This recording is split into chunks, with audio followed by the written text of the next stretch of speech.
শ্রীপাজা দেখা শেষ করে আমরা চলে এলাম পার্শ্ববর্তী যেটা চালু শহর, আধুনিক শহর শার্শেলে।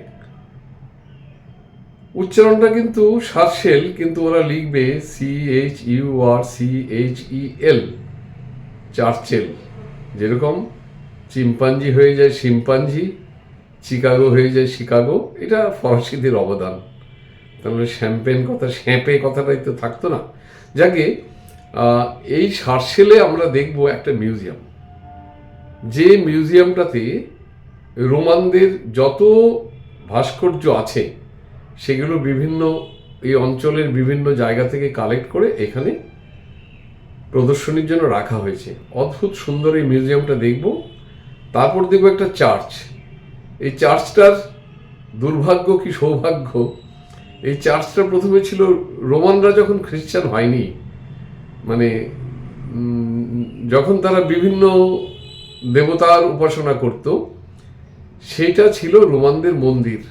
তারপরে রোমানরা খ্রিস্টান হয়ে যায়, এটা হয়ে যায় চার্চ। তারপরে যখন আলজেরিয়া মুসলিম কান্ট্রি হয়ে যায়, চার্চ হয়ে যায় মস্ক। এই যে শাঁসের সিপোর্ট, এখানে প্রচুর ফিশিং বোট। লিখছি কিন্তু চার্চেল, আর উচ্চারণ করছি শাঁসে। একটু উঁচু থেকে আমরা দেখছি, খুব চমৎকার দৃশ্য। সারি সারি নৌকা দাঁড়িয়ে আছে, আর আমরা উঁচু থেকে দেখছি।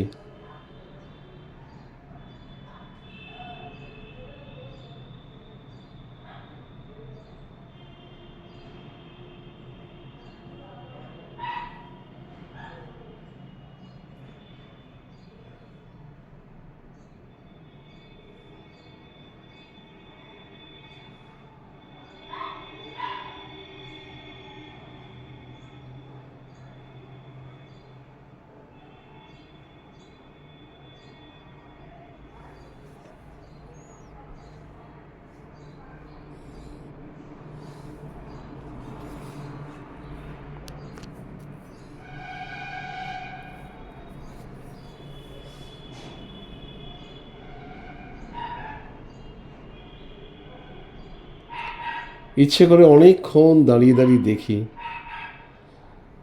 কিন্তু সময় কোথায়? আমরা তো সারা জীবন সময়ের পেছনে ঘুরে বেড়াই। দেখুন, সমুদ্রের থেকে ভূমি দখল করে অফিস ঘর বানানো হয়েছে। আচ্ছা, এবার চলে এলাম আমরা ন্যাশনাল পাবলিক মিউজিয়াম অব শাঁসে, বা ইংরেজিতে চার্চেল, দেখার জন্য। এখানে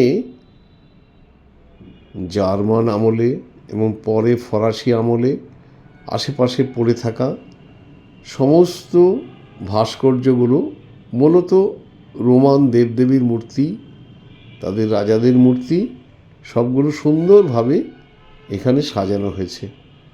এই যে ন্যাশনাল পাবলিক মিউজিয়াম অব শার্শেল, শাঁসে।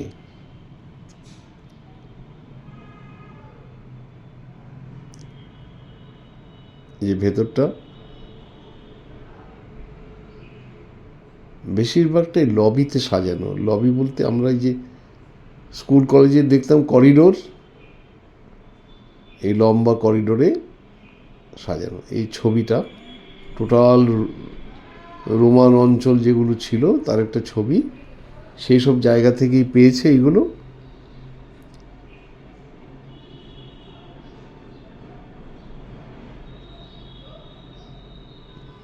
আমাদের গাইড আমাদেরকে বুঝিয়ে দিচ্ছেন।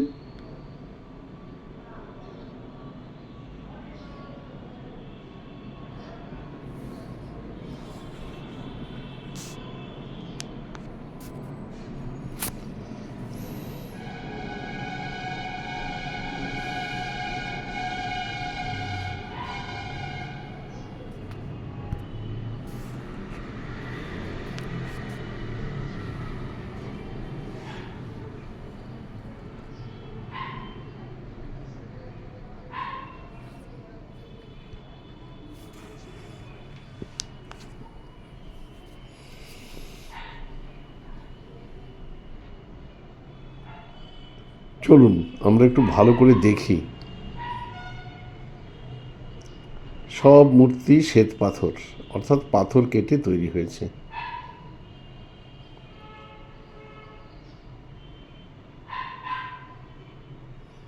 কোনোটার মাথা আছে, কোনোটার মাথা নেই, কোনোটার পা আছে, কোনোটার পা নেই, কিন্তু সব গুছিয়ে রাখা হয়েছে।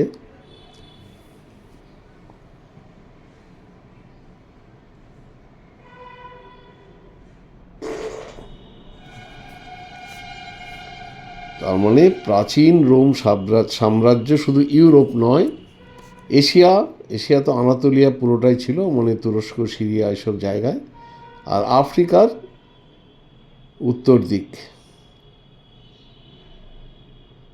মিশর, আলজেরিয়া, মরক্কো, এসব জায়গায় রোমানদের অধীনে ছিল।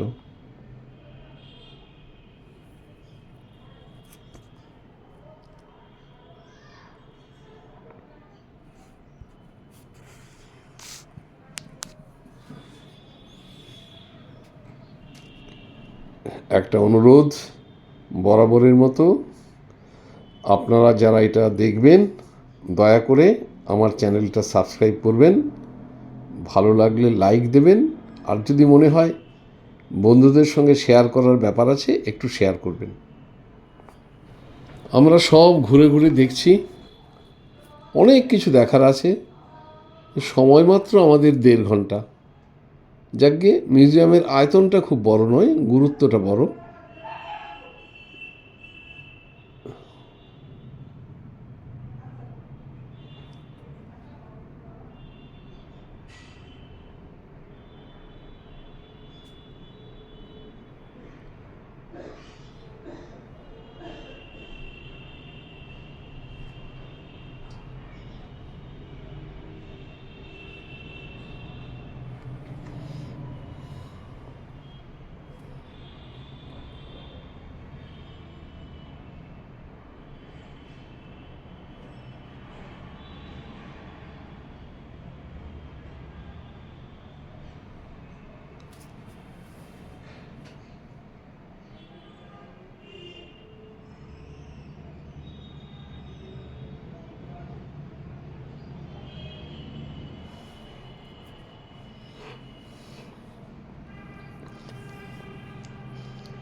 এটা দেখা শেষ করে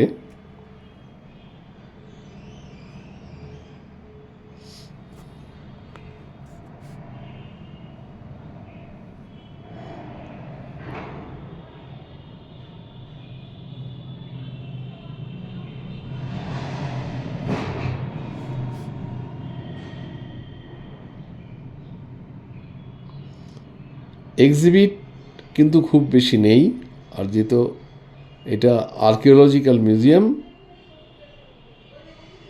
সমস্ত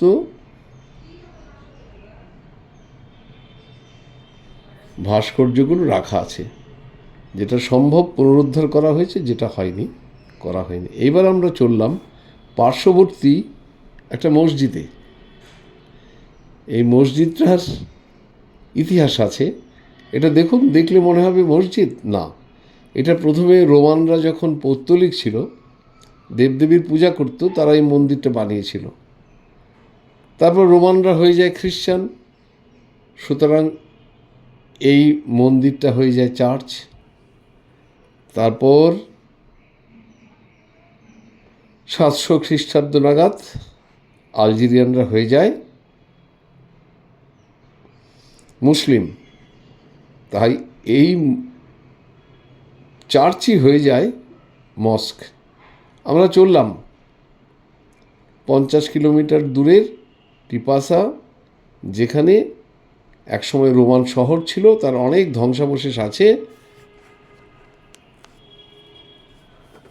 আমার পরবর্তী ভিডিওতে আপনারা দেখতে পাবেন সেটা। আমরা চললাম টিপাসা। টিপাসা গিয়ে আমাদের কাজ হবে টিকিট কেটে সেই পাঁচিল ঘেরা রোমান শহর দেখা।